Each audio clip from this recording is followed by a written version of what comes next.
Alright, the next test that we're going to be working on is the Supinator syndrome test. So this one, we're going to be assessing some grip strength with this, especially the posterior interosseous nerve, which we know feeds then our extensor muscles. So that's why we're going to look at grip strength. When we grip things, we tend to have more power. We do extend our hand at the wrist joint. You can try this at home too. Extend your wrist and squeeze your finger.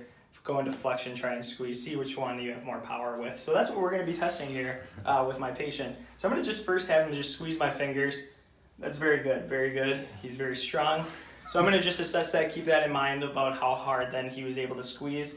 I'm going to then come in, let him hold on to my forearm, and I'm going to stabilize him at the elbow and have my other hand just resting on his forearm. We're going to be going into pronation and then back into supination, seeing if we're having any pain with this one.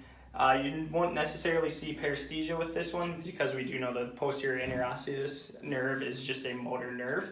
But we're just trying to see how those muscles are doing with this. So I would do that about 10 times, that motion. And then we're going to come back, assess then his grip strength. So right now it's the same. So I would call that a negative test. Positive test, we're going to see that diminishment of that grip strength and be looking then at the posterior interosseous nerve.